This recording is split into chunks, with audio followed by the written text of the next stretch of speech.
नमस्कार, आप देख रहे हैं न्यूज़ 24 और मैं प्राची सिंह आप सबका तहे दिल से शो पर स्वागत करती हूँ।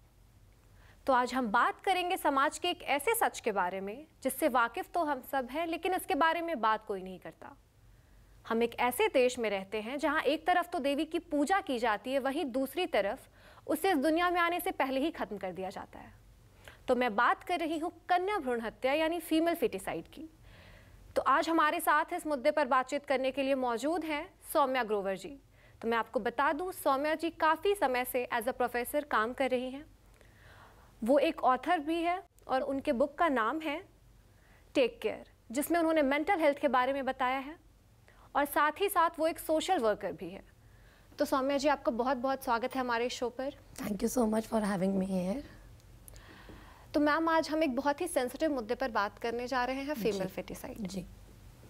जहाँ एक तरफ हमारा देश तरक्की कर रहा है, लड़कियां हर क्षेत्र में आगे बढ़ रही है, बिल्कुल, वहीं दूसरी तरफ पिछले 10 सालों में कन्या भ्रूण हत्या की संख्या बढ़ती ही गई है। तो ऐसा क्यों हो रहा है कि एक बेटी को इस दुनिया में आने से पहले ही खत्म कर दिया जाता है? जहाँ एक नॉर्मल सेक्स रेशियो 980 पर 1000 बॉयज होना चाहिए, वो घटकर 900 पे आ गया है। तो आपको क्या लगता है, ऐसा क्यों हो रहा है? देखिए, एक बात तो आपने बिल्कुल ठीक करी कि ये एक ऐसा देश है जहाँ पे कन्याओं को पूजा जाता है ना। आप और मैं आज यहाँ पर बैठे हुए हैं तो हम ये एक मैसेज बहुत स्ट्रांगली बाहर दे रहे हैं कि लड़कियाँ लाइफ में क्या नहीं कर सकती हैं। बट एक चीज़ ये भी बहुत ज़रूरी है कि इसमें एजुकेशन का बहुत इंपॉर्टेंट रोल है। मुझे लगता है हमारे देश में आज भी लिटरेसी रेट इतना नहीं है कि हर कोई ये बात समझ पाए कि लड़का लड़की एक बराबर है। और जब तक ये माइंडसेट लोगों के अंदर रहेगा कि लड़के ही आगे खानदान को वारिस दे सकते हैं या बढ़ा सकते हैं, आगे जाके लड़कियां जो हैं उनको तो शादी कर देनी है, वो तो पराया धन है, इस सोच के साथ तो परिवार कभी भी बेटियों के बारे में सोचेंगे ही नहीं। और ये ज़्यादातर हम लोग अगर बात करें तो आपकी और मेरी फैमिलीज़ की बात नहीं है, हमारे देश में कई ऐसी फैमिलीज़ हैं जो आज भी यही मानती हैं कि एक परिवार पूरा तब होता है जब उसमें बेटा होता है। बेटा बेटी मम्मी पापा ये एक फैमिली है। बल्कि हमारे एजुकेशन सिस्टम में अगर आप प्राइमरी बुक्स उठा के देखें, आप देखेंगे फैमिली चार्ट में मम्मी पापा बेटा बेटी। ये सोच बहुत गलत है। अगर मम्मी पापा माँ बाप के साथ एक बेटा है वो भी एक परिवार है, एक बेटी है वो भी एक परिवार है, 2 बेटे हैं तो भी परिवार है, 2 बेटियां हैं तो भी परिवार है। तो ये माइंडसेट चेंज करने की बहुत ज़रूरत है।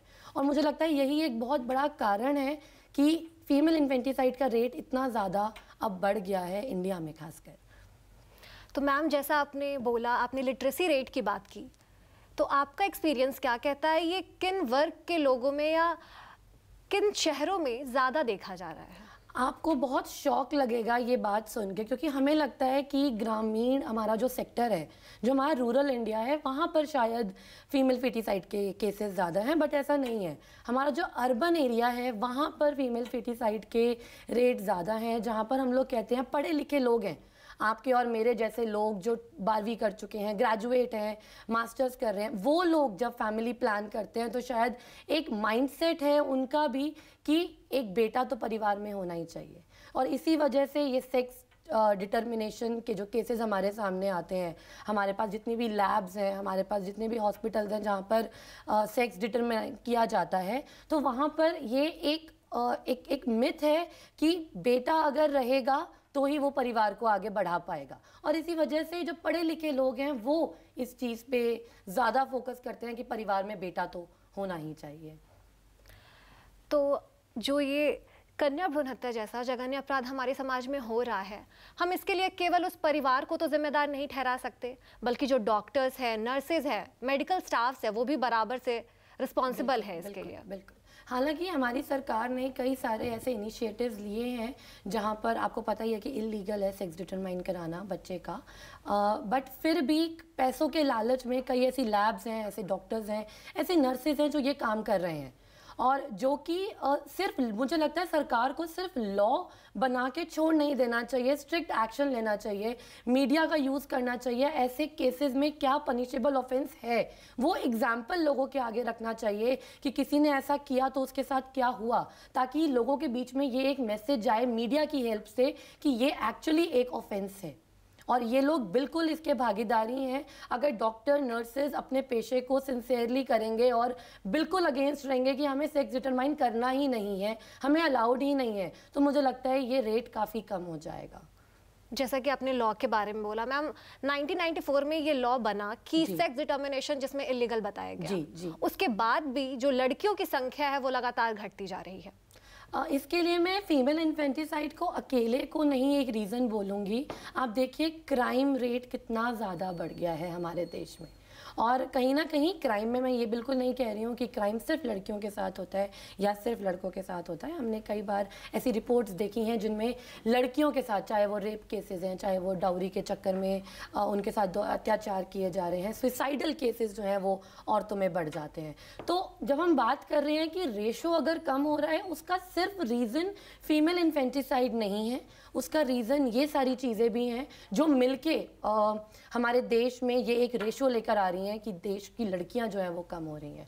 आप देखिए पॉपुलेशन की जब हम बात करते हैं तो इंडिया जैसा देश या चाइना जैसा देश जिनकी पॉपुलेशन बहुत ज़्यादा है, उनको कंट्रोल करने की ज़रूरत है। मैं बिल्कुल सहमत हूँ इस बात से कि भारत को भी पॉपुलेशन कंट्रोल करने की ज़रूरत है, लेकिन एक सेक्स को ख़त्म करके पॉपुलेशन ख़त्म नहीं की जा सकती।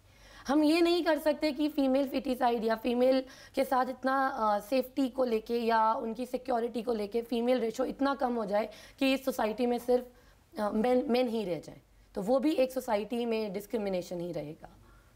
मैम, हमारा जो एजुकेशन सिस्टम है और हमारी ये जो सोसाइटी है, तो आपको नहीं लगता इसमें थोड़ी चेंजेस की ज़रूरत है, लोगों के बीच जागरूकता की ज़रूरत है? क्योंकि अभी भी लोगों को यही लगता है अगर बेटी पैदा हो रही है तो उसके लिए एक औरत रिस्पॉन्सिबल है, जबकि एक मेल क्रोमोसोम ये तय करता है कि बेटी पैदा होगी या फिर बेटा। तो एज अ सोशल वर्कर आप लोगों को कैसे जागरूक कर रहे हैं? हम सभी ने 10th का जो बायोलॉजी हम लोगों ने पढ़ी है, तो क्रोमोसोम्स के बारे में हमने पढ़ा है, और ये मैसेज बहुत इंपॉर्टेंट है, ये हर किसी को पता होना चाहिए।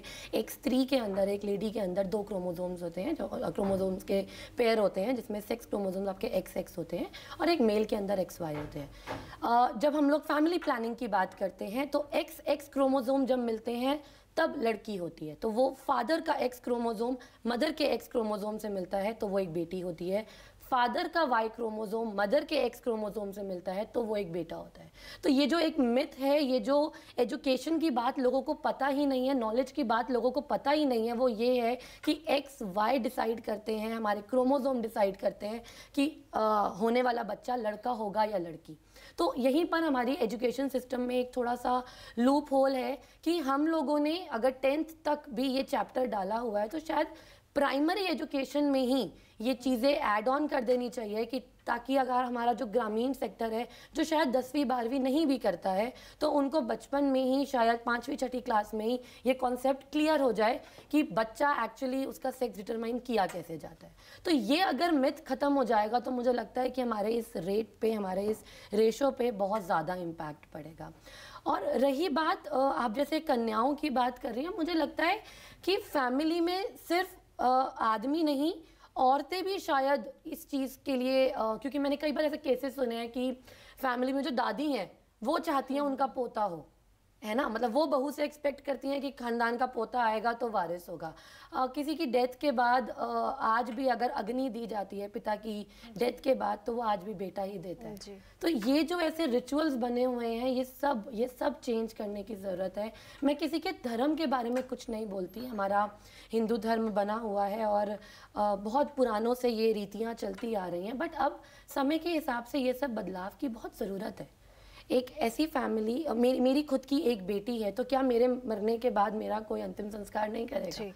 तो मेरी बेटी को वो अधिकार मिलना चाहिए। तो ये चीज़ें मुझे लगता है समय के साथ आप जैसे लोग जब आगे आएंगे, जब मीडिया में ये बात इतनी ज़्यादा स्प्रेड होगी तो मुझे लगता है कि लोग जागरूक होंगे, लोग समझेंगे और विद टाइम चीज़ें चेंज होंगी।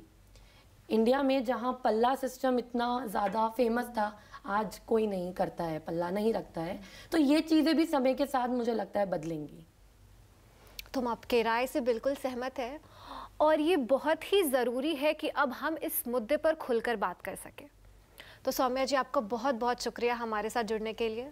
Thank you so much. और लास्ट में मैं यही कहना चाहूँगी कि मैं एज अ सोशल वर्कर एक कुछ ऐसे ग्रुप्स के साथ जुड़ी हुई हूँ जहाँ पे हम छोटे बच्चों को फ्री एजुकेशन देते हैं, और हम चाहते हैं कि उन सारे बच्चों तक ये मैसेज जाए, उन सारे लोगों तक ये मैसेज जाए कि एजुकेशन बहुत इम्पॉर्टेंट है। अगर हम इस मुद्दे के ऊपर भी बात कर रहे हैं तो education is actually very important. तो ये इसी के साथ मैं thank you so much for having me here. बहुत बहुत शुक्रिया आपका। तो अब वक्त हो चला है आप सबसे अलविदा लेने का। तो अगले हफ्ते हम फिर मिलेंगे एक नए मुद्दे, एक नए विषय के साथ। तब तक के लिए देखते रहिए न्यूज़ 24।